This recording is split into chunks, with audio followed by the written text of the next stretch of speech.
this invitation to participate in the B-20.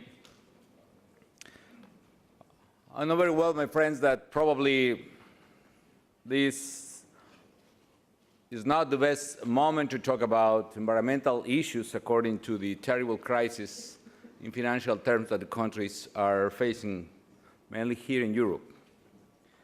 However, I think that it's crucial to insist how important is for humankind climate change and environmental issues.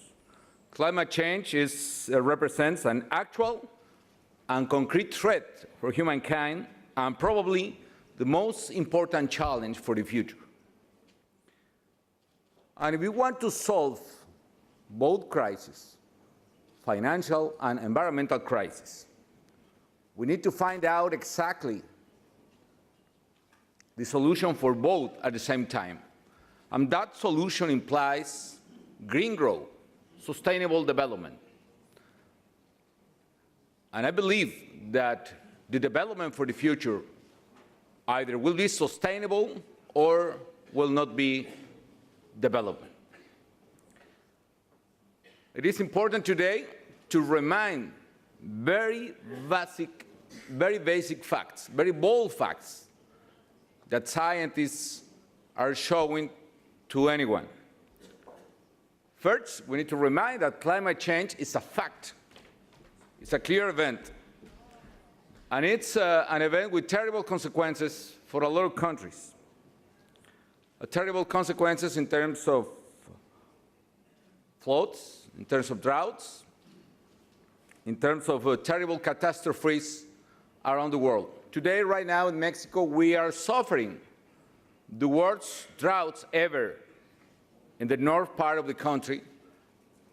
And at the same time, we have the consequences of terrible hurricanes in the south, with the higher rainforest season this year, at the same time. Second, climate change is correlated with global warming. And there is a solid evidence that the temperature of the Earth and the temperature and level of the seas are increasing, in particular in the last century, beyond the average. And third, global warming, climate change are a consequence of carbon emissions, in particular that carbon emissions that increased since the beginning of the industrial era and the motor transportation era. So what is clear, and the scientists have concluded, that we need to stop global warming by reducing carbon emissions. We know all those facts, but we need to remember that for the international community and in particular to the leaders of the world. Now, where we are right now, we need to remember that we got a very important step in the 19th century with the Kyoto Protocol. And we advanced a lot, establishing the beginning of the commitment from developed countries, with a terrible exception of the United States, and the exceptions of the most important countries in terms of emissions. And now we are reaching the end of the commitments of Kyoto Protocol by the year 2012, and that is probably the most urgent issue that we need to fix. Some months ago, in December in Cancun, we reached a very important agreement, a set of agreements in terms of climate change in the COP16. And let me remind some of them: the creation of the Green Fund. We agreed by first time on a 2 degrees Celsius limit for the increase of temperature. We established the Cancun Adaptation Framework for developing countries. We established the technology transfer mechanism as well. We recognize formally the importance of REDD+ mechanism. Let me tell you that this mechanism of reduction of emission for deforestation and degradation of soil could be the most important instruments coming from developing countries in order to contribute to the reductions of emissions. And what is next?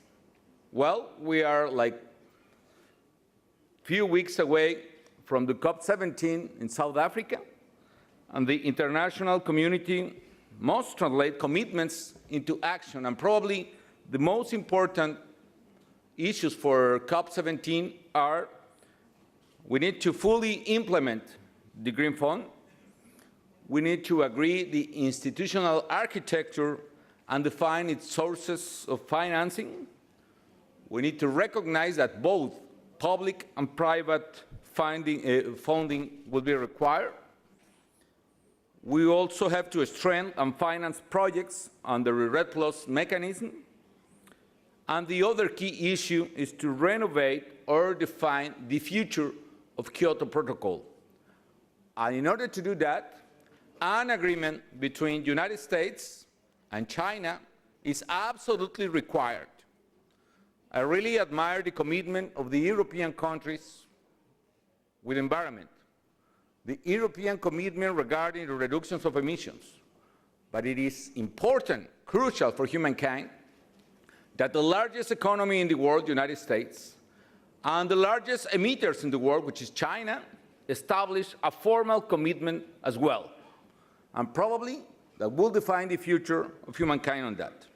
Now, I see the point that despite the events and despite the efforts we are doing at international and diplomatic arena, we need to define and establish a set of public policies regarding the green path.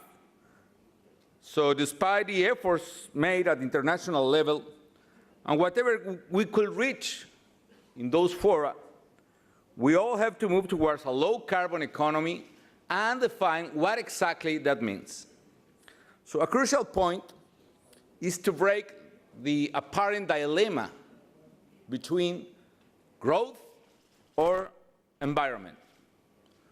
We need to find out ways in which we can promote at the same time economic growth and protection of environment. And I do believe that it's absolutely possible, actually is the only way out, to establish public policies in which we can promote economic growth and at the same time reduce carbon emission to the planet. In order to get that, of course, we need to change a lot of things, mainly the pattern of consumption and production. That is too complex. But that is the reason why I agree the set of recommendations of the Green Growth Working Group, and I really appreciate this effort, regarding several things. First, I absolutely agree that we need to liberalize trade and services regarding renewable energy and regarding energy efficiency resources. That is absolutely required. I do believe in free trade itself, but mainly I do believe in free trade when you are providing to around the world the technology and the financial resources in order to promote the energy efficient economy that we need for the future. I agree with the recommendation of pricing carbon, which is a desirable goal in order to establish in the future a global green market of emissions. I know that we are facing several obstacles on that. Probably the most serious obstacle could be the decision of the American Congress to refuse even consider the global carbon market. However, we need to recognize that Europe put in place several years ago the beginning of a cap-and-trade system, and today, I mean this very same week, the state of California in the United States established and approved a law in which California will apply a cap-and-trade system in carbon emission, which is a tremendous success in this process. The third recommendation regarding the subsidies to fossil fuels, which we need to eradicate, I agree with that. I support the key idea of eliminating the subsidies for fossil fuels, because in order to establish the green growth economy, we need to put in place the right economic incentives in order to reduce those emissions. And there is no more powerful economic incentives than the prices. However, in order to do that, it's crucial for the success of this measure to establish first the right economic support for poorest people in order to substitute the fossil fuel subsidies. I mean, a radical change in terms of prices in all those countries, mainly developing countries in which these subsidies exist. We are not able to put in place another system to substitute those subsidies. We can provoke huge social and economic crisis in this society. That could be, for instance, one factor behind several scenes that we have seen in the world, in the north of Africa, in the Middle East, and a lot of protesters around the world, from Europe to Chile and others. The price of fossil fuels without subsidies, if we establish radical change without a substitution, and I mean, for instance, we can establish some kind of direct transfer for the poorest people and break the correlation with the prices. I mean, to support the people instead to support the price of the fossil fuels, that is the right direction. But if we are not able to put in place the substitutions of the old system, we can provoke serious problems. And the other is to establish such measure in a gradual manner, and that is the way in which Mexico is proceeding, increasing gradually the price of fossil fuels in order to reduce and eventually disappear the subsidies for this. Now, let me focus on what can we do in order to begin a general public policy towards green growth. In this terrible moment of the global economy, what are those measures in which we can put all our effort in order to mobilize developed and developing countries in the right direction? And I think that we need to be careful, and we need to start doing those things that are easier to implement. And according with the lack of resources we have, we need to establish public policies in place in order to promote all those changes that are easier to implement by governments and for the people. And let me give you some principles regarding public policies. We need imagination to create policies that are simple and easy for people to understand and easy for governments to implement. Second, public policies of broad application, and public policies with the right economic incentives and clear and certainty for enterprise. Let me give you some examples. The key for me is that behind those public policies should be a positive net present value. I mean, all the measures regarding, for instance, energy efficiency have a positive net present value for the consumers and for the governments. We can provoke a change in the model of consumption of energy in order to use energy efficient equipments.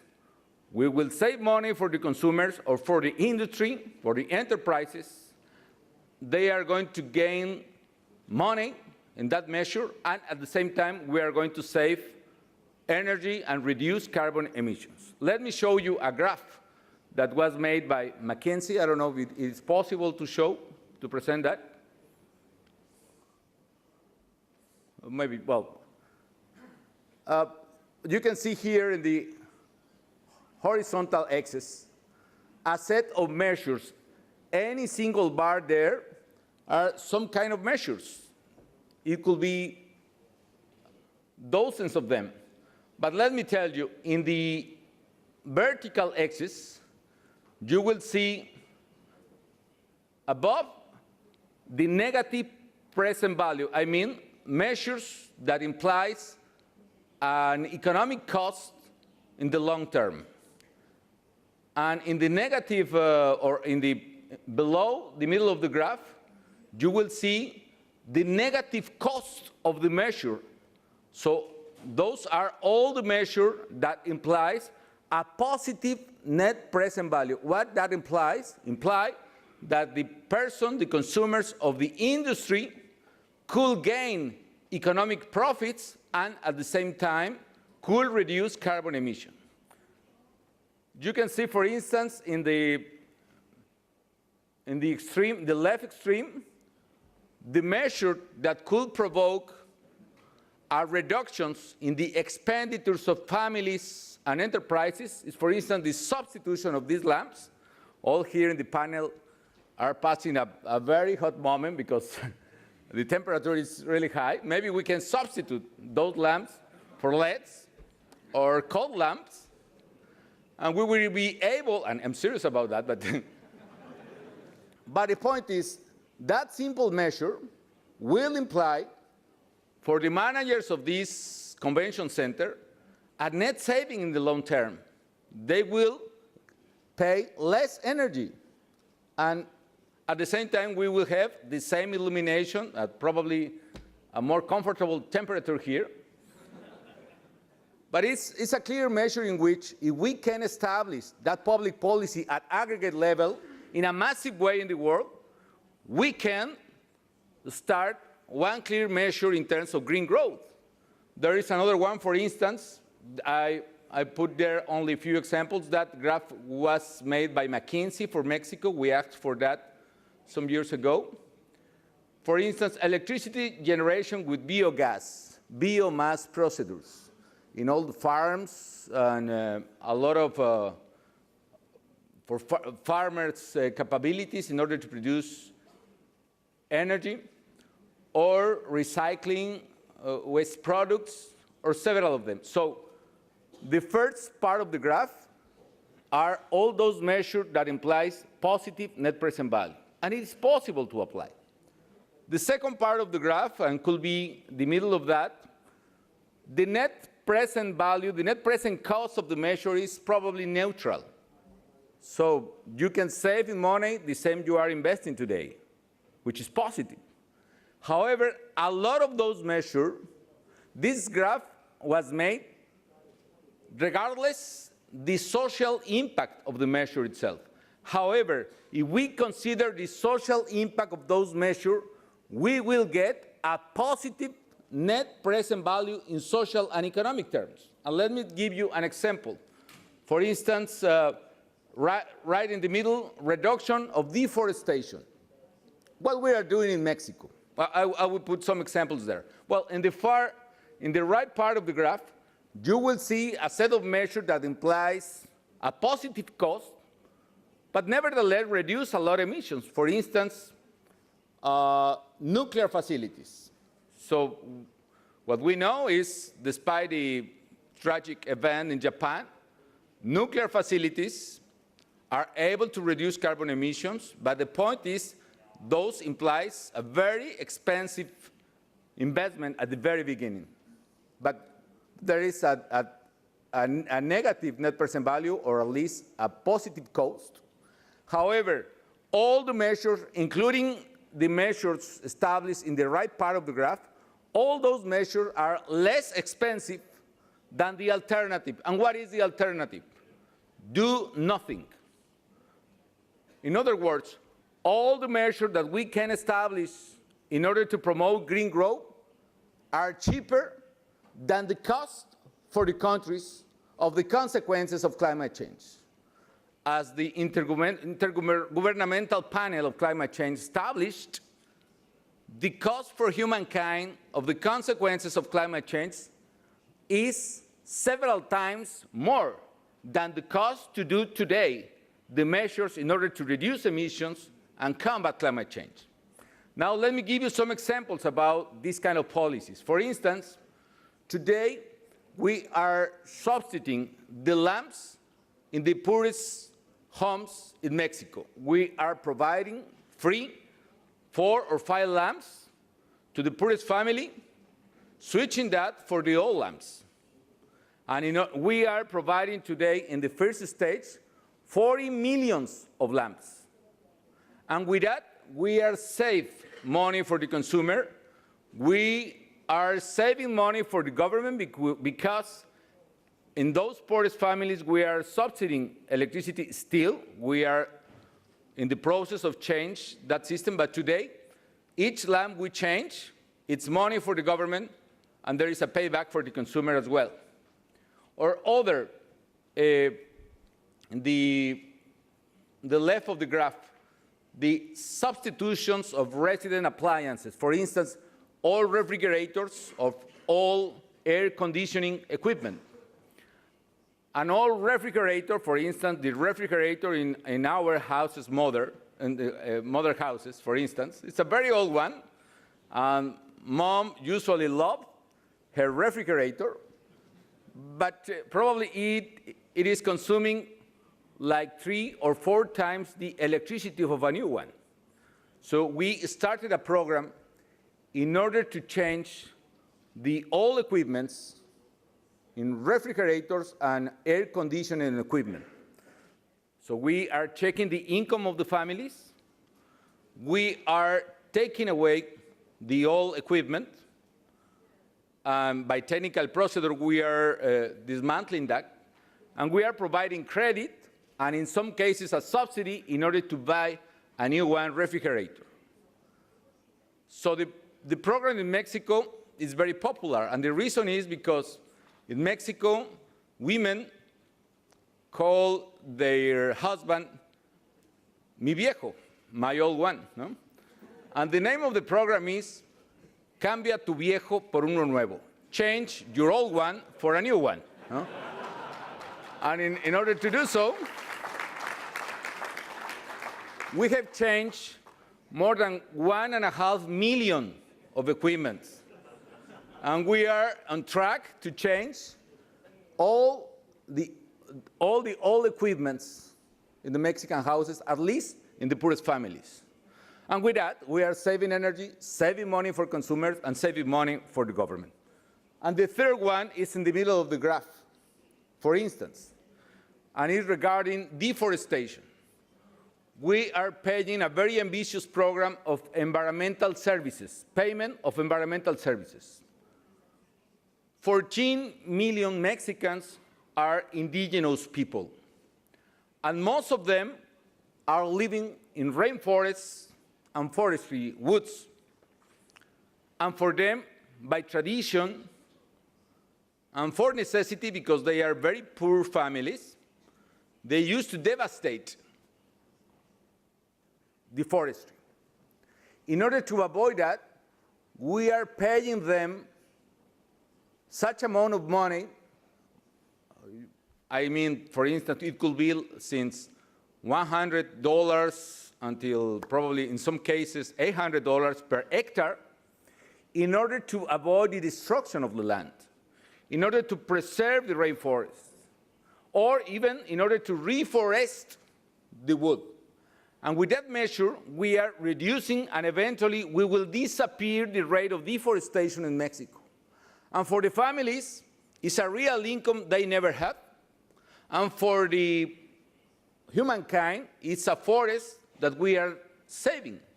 So probably that implies a positive cost for the government in terms of the payment of environmental services, but in social terms, implies a net present value positive.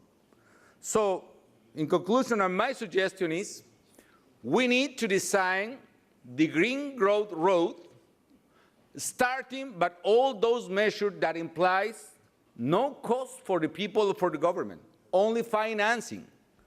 And all those measures will provide in this very particular moment an economic incentives, because we need to remember that all those industries in the lamps, refrigerators, implies thousands of new jobs. We need to establish as well economic incentives for private sector and a legal and order environment for private sector in order to incentive long-term investment regarding renewable sources of energy. We are promoting wind farm investment in Mexico. We are promoting research in solar energy and others. And to do that, the point is a serious commitment of the government. In conclusion, for me, I know very well the difficult moment that G20 is facing today. However, if we want to build the future, we need to fix at the same time the financial crisis and the environmental crisis. And the only way to do that is establishing a clear way towards the green growth. This is the moment in which humankind could define the future, and the only way to do that is establishing a serious commitment coming from the leaders of the world with the sustainable growth, the green growth. So thank you for your attention, and if you want to make any comment, I will attend it.